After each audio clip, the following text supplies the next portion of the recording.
The NCAA just did their selection show. So let's bring up these brackets. Starting at 125 pounds, fresh off the press.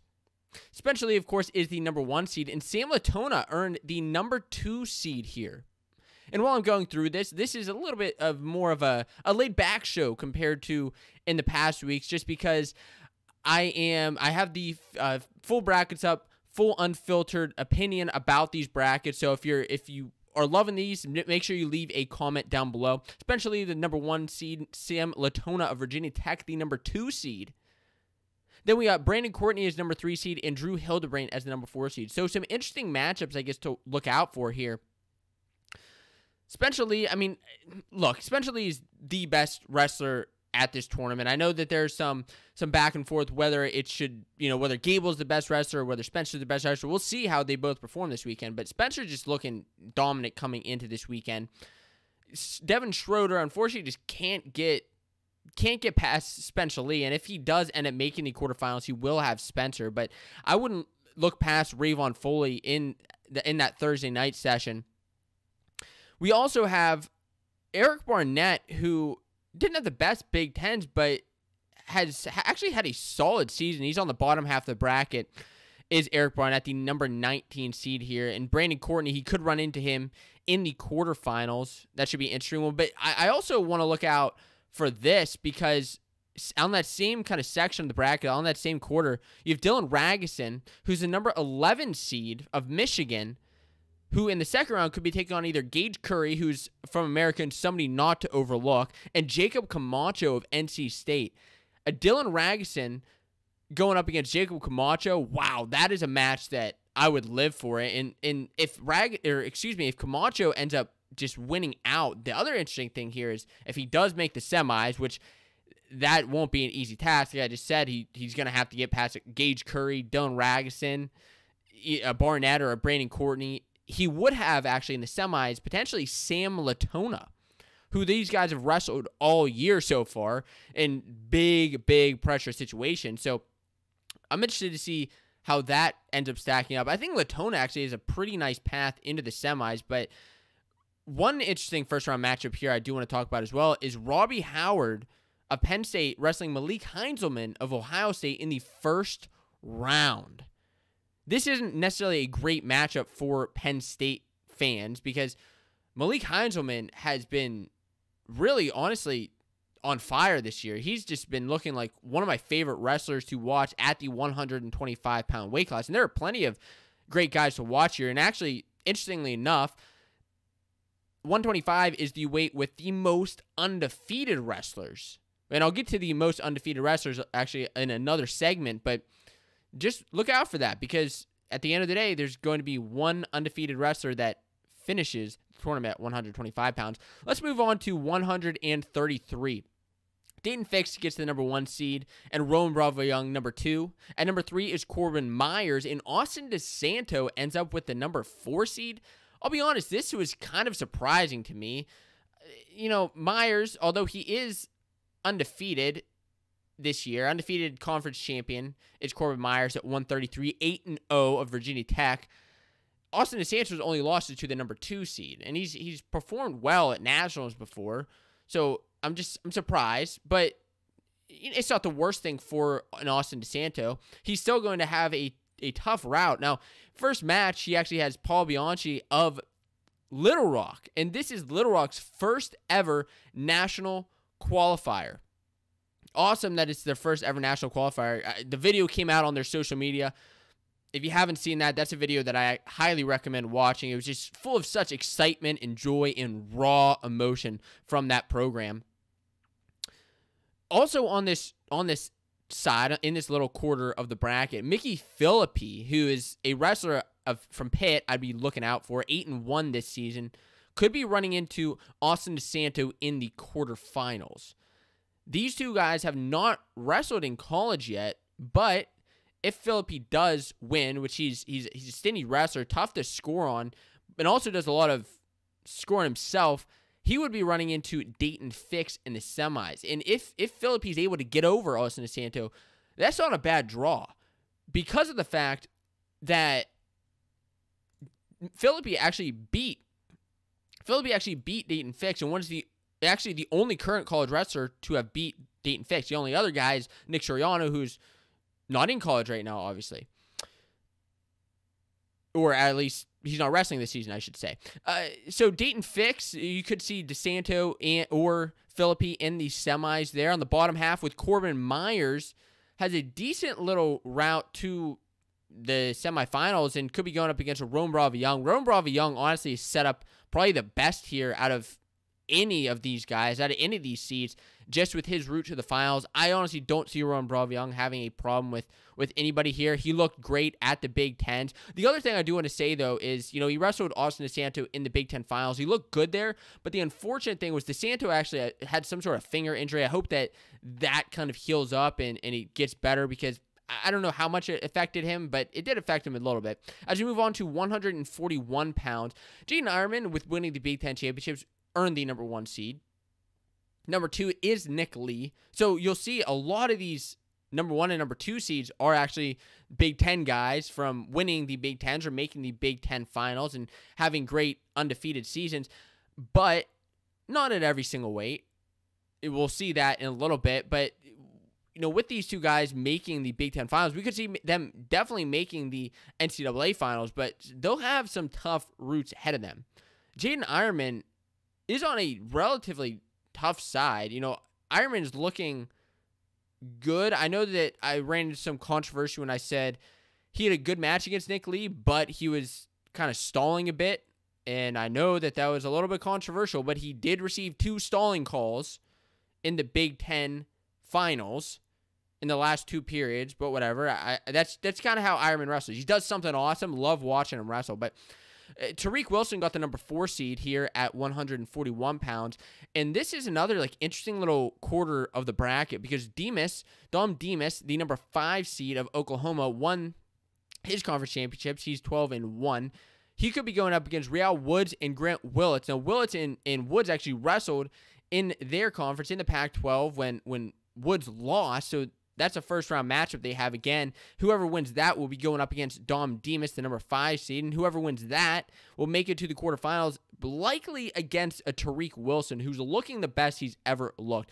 Now, one of the first NCAA championships I went to, Tariq was just looking on fire. He was just crushing it that year, and he's been looking like the same he was that a couple years ago at the ACC championship. So let's see if that continues.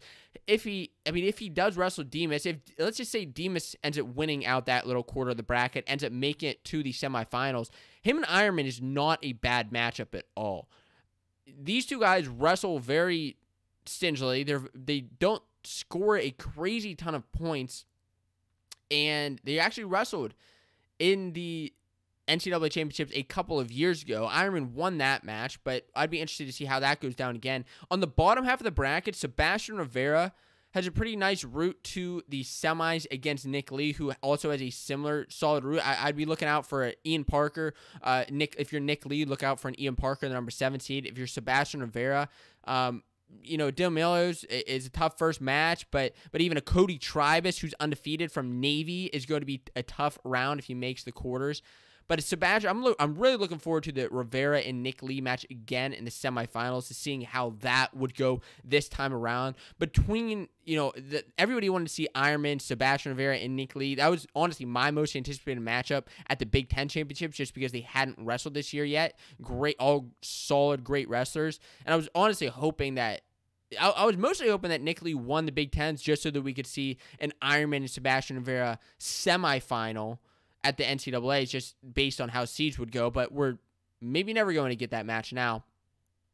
At 149, and I'm talking a little bit here, but some of the upper weights, some of these seeds, and I just briefly looked at them. Briefly. I'm really going over them with you here now, but briefly, the upper weights are just crazy, some of the seeds, and there are some that I just disagree with. There's nothing here that I really disagree with that much. Sammy Sasso got the number 1 seed. Austin O'Connor, the number 2 seed. Brock Mahler, undefeated. Best record out of anybody this year. 17-0, the number 3 seed. Beulah Wallen, 16-1, the number 4 seed.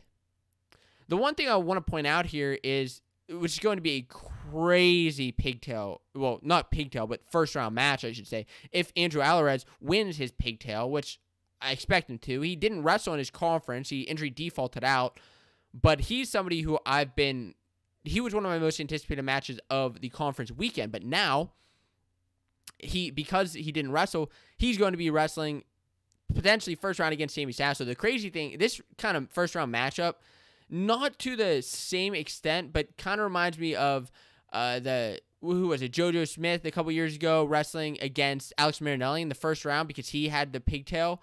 And that match, I mean, that almost did not go in Alex Marinelli's favor.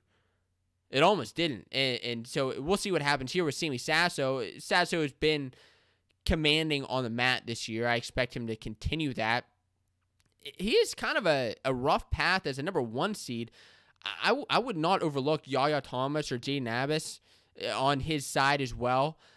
Ridge Lovett is on Sammy Sasso's side. They would meet in the semifinals, but Lovett has a lot to get over here. First, Peyton Omania is somebody who has just stunned in a couple different ways this season. Watch out for that lefty headlock, Ridge Lovett. I'd be looking out for that. Max Murin and Ridge Lovett could be a second-round match. Could be a Thursday night match. Wow. Can you believe? I mean, you know, if you're an Iowa fan, I'd be a little bit nervous after what happened at Big Tens with Murin going 0-2. It's great that he got the bid, but Murin's got to step up his game. He's got to step it up here in order to beat a Ridge Lovett. Mitch Moore and Josh Heil, that should be a really fun first-round matchup here on this quarter. It honestly seems like, as I'm looking at these brackets right now, the number 5, number 4, that kind of quarter of the bracket has the best matchups out of any of the brackets so far. But Mitch Moore and Josh Heil should be a great matchup. Boo Llewellyn also on that side. I mean, we could see a Lovett and Sasso rematch in the semifinals. On the bottom half of here, Brock Mahler looking good on that top half. Bryce Andoni, I'd be looking out for him. Virginia Tech has some decent wins on the year. And on the very bottom, you know, Austin O'Connor still has a tough route out. I mean, 149 for these top seeds is not easy. Just with kind of how the year went, you know, some of these guys just took losses that honestly kind of hurt them in the seedings.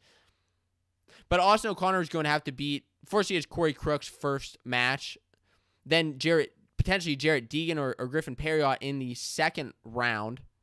And then he'll run into like a Jonathan Milner or Mike Van Brill. And we could see a Brock Mahler and Austin O'Connor semifinal, which could be exciting. Austin O'Connor, we haven't seen him wrestle a lot of matches this year just because of the shortened schedule. So I'll be looking forward to seeing how he does and how he can, if he can make the NCAA finals. It'd be great for the ACC at 157.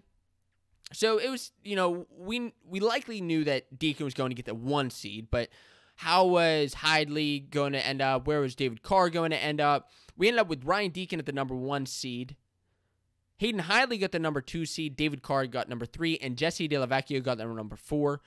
Each of these guys is undefeated. So the top 4 seeds are undefeated.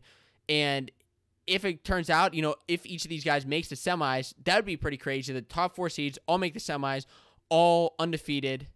And only one of them will end up undefeated. But how often does that happen? That the top 4 seeds make the semis? Not always. There's usually one upset in there. 1 or 2 upsets on one of these guys. And some of the things I'd be looking out for here, you know, Franek, number 8 seed, had a good conference tournament. I'd be looking out for him, but I don't know if he's going to be a match for Deacon in the quarters.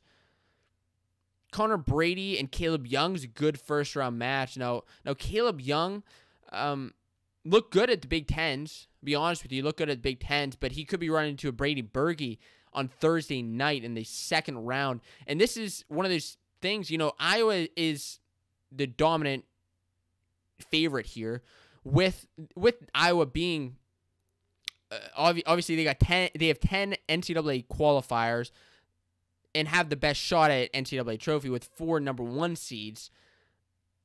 But this is an important match. If Caleb Young wins this, Penn State's honestly hopes are going to start dying early on. But if Brady Berge can pull out that win early on, then maybe you see a little bit of change up here. On the bottom half here, let's pull this up. Some interesting matchups here. Ja'Cory Teamer and Ben Barton. I'm really excited to see how that match goes. Just because I just think that'll be a great first round matchup. But Brayton Lee also with those guys on that same little quarter of the bracket, and Brayton Lee will be, he had a good conference tournament, but we'll see how he does here. And then Hayden Hidley, the match that I'm really looking forward to here is in the semis if these guys win out. David Carr and Hayden Hidley. Who do you think will win there? Please, leave a comment right now. Who do you think will win between David Carr and Hayden Hidley? Because whoever wins that and goes up against Deacon, I mean, it's just a little triangle with these guys. It's been like that last year. It's been like that at the Senior Nationals. And Deacon is the favorite here in folk style, but we'll see how that goes. At 165, to me, this is the toughest bracket of the tournament. It really is. I said that weeks ago. I started thinking that about a month or two ago once we saw how things were playing out. But 165 is going to be one of the toughest weights. And with Alex Marinelli potentially going up against Thomas Bullard or William Fermato in the second round, that's going to be a tough matchup. And I believe that Bullard actually lost to Fermato. I believe he did actually earlier on in this season, so kind of interesting. I'm really looking forward to Luke Weber of North Dakota State and Andrew Sparks of Minnesota will be wrestling first round. Sparks as a freshman has kind of impressed me this year so far, more so at the beginning of the year than kind of where he is now, but he's somebody who if he's in the right mindset, if he's feeling good, could make some noise at nationals. Shane Griffith also on this side of the bracket, and if Shane Griffith and Alex Marinelli meet up again, it's a matchup that people have been dying to see. Who wins, Marinelli or Shane Griffith, if they make the quarterfinals? Now, Zach Hartman got the number 5 seed, and Mekhi Lewis the number 4 seed. So I failed to mention that the top 4 seeds here: Marinelli number 1, Anthony Valencia number 2, Jake Wenzel 3, and Mekhi Lewis is the number 4 seed. Mekhi didn't wrestle at the conference championships. He injury defaulted out, and so Jake Wenzel won the ACC championships. So that's why he didn't get a higher seed as he's a returning NCAA champion. But it's good. He's got to be happy that he got as high of a seed as he did, is Mekhi Lewis, and he's got to get through some guys, Tanner Schedule, a Jake Keating, or a Zach Hartman. You better believe that's going to be tough. Zach Hartman is somebody who last year he lost to Tanner Schedule. This year he majored him, EIWA champion. Zach Hartman was one of my dark horses at last year's NCAA championship. So just with how much better he's got, we'll see. We'll see if Mekhi is back to full Mekhi Lewis. We'll see how he does. Now, the thing I want to know is, who wins this top half of the bracket? Who makes the finals here? Is it Hartman? Is it Mekhi Lewis? Is it Alex Marinelli? And if Marinelli and Mekhi meet up again at NCAAs, who wins this time around? Because I believe it's like a one takedown match. So drop a comment. Marinelli or Mekhi in the top half. Who's making the finals? And then the bottom half with Wenzel. And now Garrett Ninehouse is a freshman from my high school, actually, who had a great Big Ten tournament. One of the best Big Ten tournaments for a freshman. Now, okay, maybe not. He didn't make the Big Ten finals, but he placed high. He qualified for nationals as a freshman from Purdue. And very impressive. Going up against Peyton Robb first match. I believe Robb got the better of him at Big Ten, so it's kind of tough first round matchup. But if he makes those adjustments and he comes in hot to Big Tens or to NCAAs, you could see him making a little bit of a run against potentially another Pennsylvania guy in Jake Wenzel. Now, Jake Wenzel has been looking impressive. He's just commanding on the mat. So commanding on the mat, especially in his match against Mekhi Lewis. Cam Amin and Kennedy Monday should be a great first-round matchup here. These two guys, Cam Amin's been looking good this season. Kennedy Monday, not too bad, and he's usually somebody who can pull an upset at these type of events. Kennedy Monday, I'd be looking out for him. And Keegan O'Toole, the Missouri wrestler, who's 13-0 right now, number 6 seed, which is probably where he deserves to be right now, but he hasn't really wrestled anybody this season. So any ranked guys, big rank guys this season. So we'll see how he's going to end up there, and see maybe he is the tough guy, the tough freshman that can make the NCAA finals this year. 165 is notorious, very notorious for a freshman winning it, an upset win, and maybe Keegan O'Toole is the guy, but he's going to have to get past a couple guys like Ethan Smith and Joe Lee on the bottom half. Ethan Smith and Joe Lee could be meeting in the second round. Another, Joe Lee had a decent Big Tens, but he's going to have to do some more if Penn State wants to do something here. And then Anthony Valencia on the bottom half. Valencia, I believe he's somebody who can make a run and make the semis. I think him and Jake Wenzel would be a great matchup between those two guys. Valencia's just been looking better than he ever has. I mean, major Shane Griffith at Pac-12s? Look out for him at 74. 174. Woo-wee. Okay. Let's talk about this. Michael Kemmer, number 1 seed. Number 2, Demetrius Romero. Lots of controversy here. Lots of controversy about a wrestler who's 16-0 from Utah Valley. Okay. Why does he get the number 2 seed? Maybe I get some of the controversy, but he's undefeated. Conference champion, Demetrius Romero of Utah Valley. Okay, he got the number 2 seed. Over Carter Sriracha, who's the number 3 seed. And Mikey Labriola, who's number 4 seed. And maybe if Labriola would have made the Big Ten Finals, then he could have been ranked over Demetrius Romero. But the fact remains, it kind of looks like NCAA is favoring, to some extent, undefeated records over if you took a loss or two. Now, Labriola only has the 1 loss. And Sriracha is a freshman who hasn't done anything on the national stage yet. He's a freshman who made the Big Ten Finals. But that is the Big Ten. We'll see how he does under the real pressure of the NCAA tournament. Although there will be no public fans, there actually will be fans there. I estimated around 2,000 fans. Yeah, around 2,000 fans is kind of what I figured. Maybe a little bit more, maybe 2,500, depending on some of the tickets. My Patreon members actually got some of that exclusive info, as well as a first glimpse at when all the NCAA rounds will be. Some behind-the-scenes info on what's going down there, because I got some behind-the-scenes info first, and I want to share that with my Patreon members. But Labriola and Kemmer, if these two guys end up making the semifinals, now I'm not overlooking anybody here, okay? But if these two make the semifinals, they had a 1 takedown match last time they wrestled, and I'm not overlooking Labriola, especially if Nebraska gets on a roll with a lot of their guys. Now, some of the guys not to overlook here, Logan Massa of Michigan. Kemmer beat him in the semis of Big Tens, but wouldn't be overlooking him. Daniel Bullard of NC State is on the top quarter with Michael Kemmer. And Donna Washington, okay, great win to start the year over Carter Sriracha, who is now the number 3 seed. Could he pull something else off? I don't know. On the bottom half here, let's look. Sriracha, the number 3 seed. And in that same half, you have Andrew McNally of Kent State, Austin Murphy of Campbell, and Mason Kaufman. I think this is actually a really interesting quarter of the bracket here. Austin Murphy he's undefeated, 12-0, one of the top 6 best winning records right now in the NCAA this season.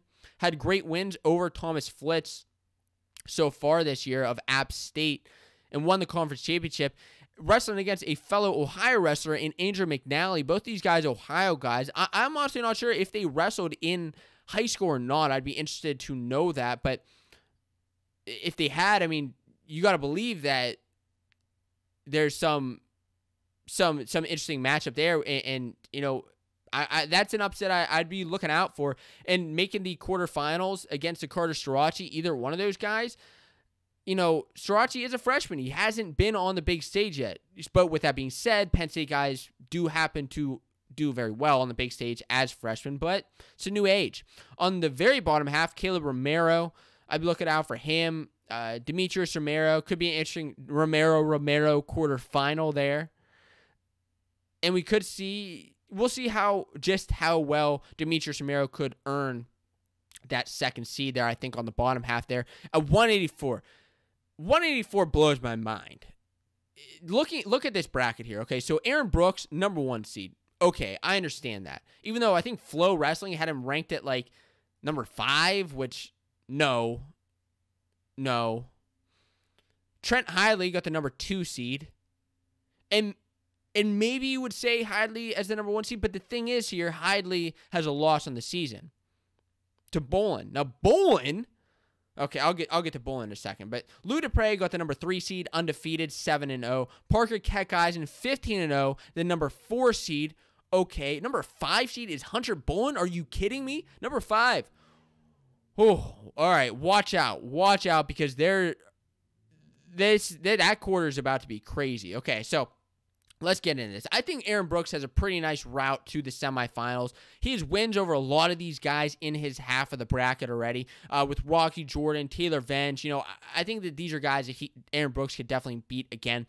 But you look at this second quarter of the bracket with Hunter Bolin, the number 5 seed, up against Parker Keckeisen. With these two guys, it could be interesting, but Keckeisen has to get away from Sam Colbray first, that's not a gimme match by any means. Chris Weiler is also not another gimme match. Oh my goodness. The Wisconsin wrestler, the transfer to Wisconsin, look out for him. Nelson Brands, he impressed me against Aaron Brooks. He did.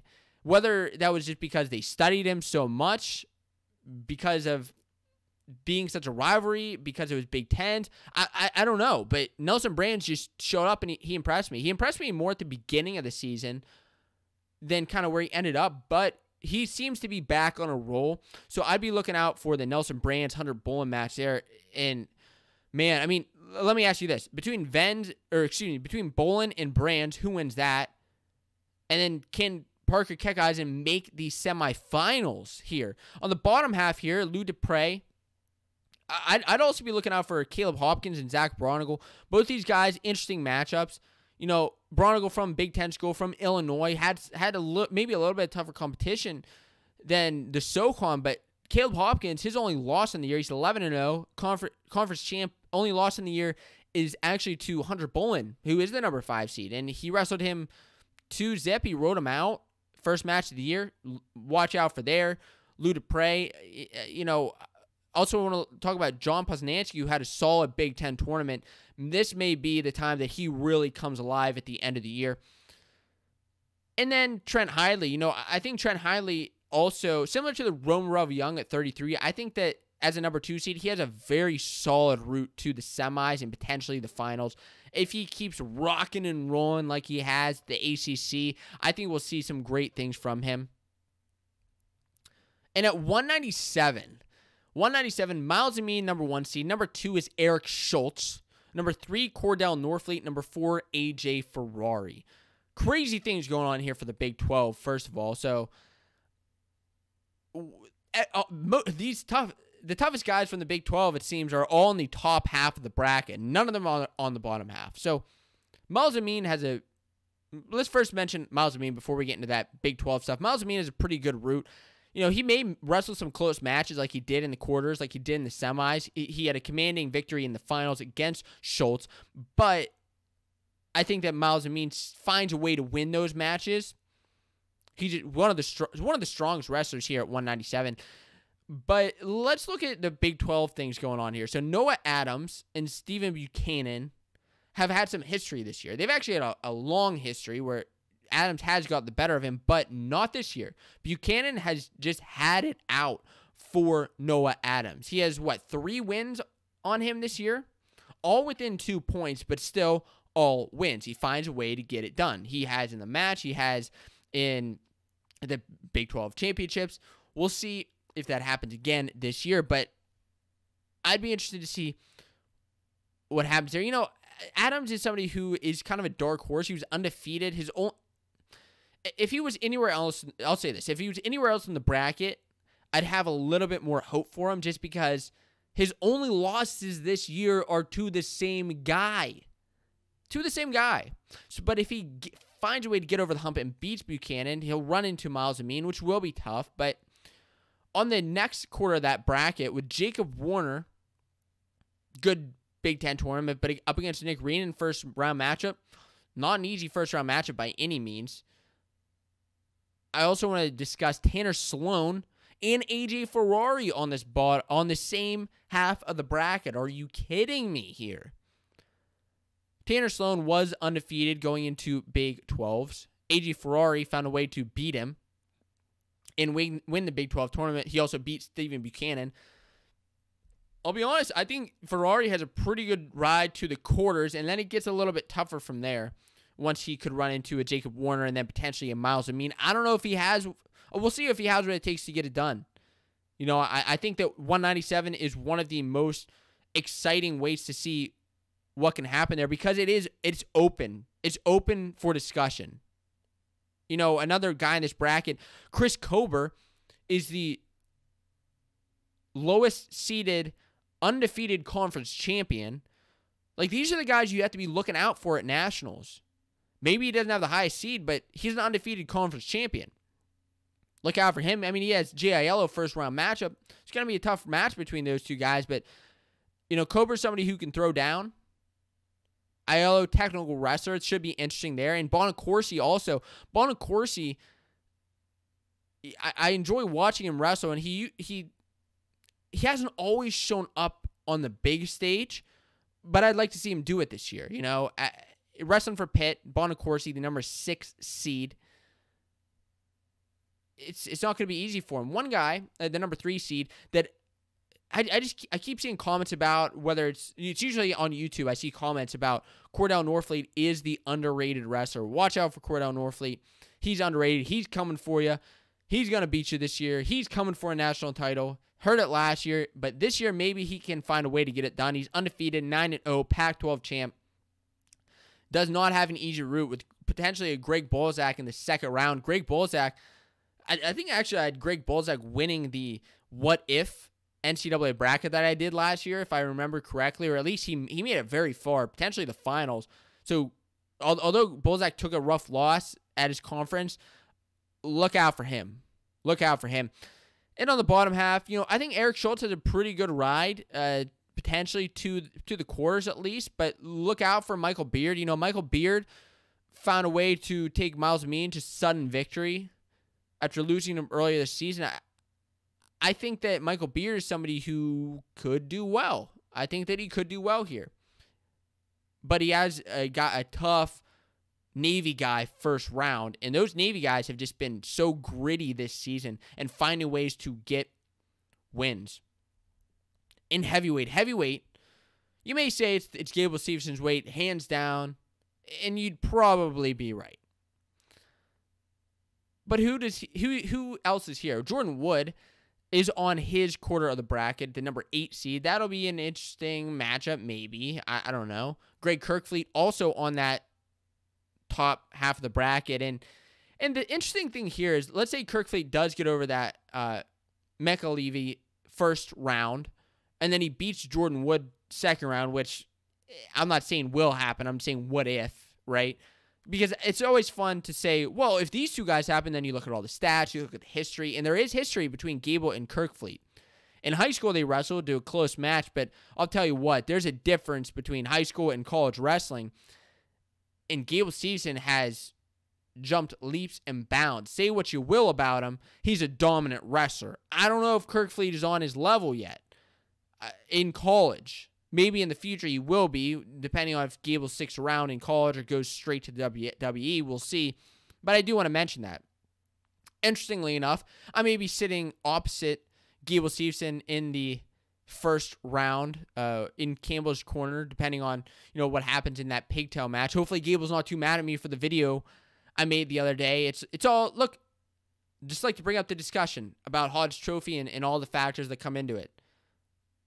I think that he's a great wrestler, but I think that there's a lot to be said, and I hope that he wins and goes through this tournament and at least wins with class. I'll say that. I'll leave it at that. Tony Cassio. So who else is top seeded here? Gable Stevenson, number 1 seed. Mason Parris, number 2 seed. Matt Stencil, undefeated Matt Stencil, got the number 3 seed of Central Michigan. And Colton Schultz got the number 4 seed as the young freshman, the young buck. Got the number 4 seed. Very impressive. Anything can happen there in that little quarter of the bracket with Cassiope, Orndorff from Ohio State, Brian Andrews of Wyoming, who Wyoming's just had a great year and are just looking to do even better. Colton Schultz, cannot wait to see how he does at NCAAs this year as such a young freshman. So excited to see how he does as, Pac-12 champion. And on the bottom half of this bracket, Matt Stencil, as I already mentioned, is undefeated, 10-0 of Central Michigan. Could be going up against Gannon Grumway in the quarterfinals, and I'd be looking out for that match. I think anything can happen there with a tough Gannon Grumway, Iowa State guy. And then on the bottom half, with Mason Paris, I think that he could just be pushing his way through. I would say look out for Hunter Katka, the young freshman, but he does have a tough Carter Isley in the first round matchup. And while he does have that first round matchup, Hunter Katka, if he does win, will have Mason Paris in the second round. And it seems that it's right now, from the wrestling that's been done, it seems like there's a clear difference between the number 1 seed and the number 2 seed. So Gable over Paris, and then even the number 2 seed over the number 3, 4, and 5 seeds. So it's interesting. It'll be interesting to see what happens. I think that this is Gable's bracket to win, but maybe something happens. Maybe he does get a little bit too cocky. I don't think he gets too cocky where he's going to give up any points, but you never know. Who wins the heavyweight match? Can anybody beat Gable Stevenson? We'll see. So thanks for tuning in to this bracket breakdown. I'd really like to know your thoughts. Which bracket are you looking most forward to at the NCAA championships? For me, I have to say it's 165. Cannot wait to see what happens there. If you like this clip and are looking for more wrestling news and discussion, I recommend that you check out the full Fanco Wrestling Show podcast, which is live on this YouTube channel every single week. You can click here to subscribe to be notified of new and upcoming videos, or you can check out the Fanco Wrestling Show on your favorite podcasting platform to listen on the go. Stop stalling and start listening today.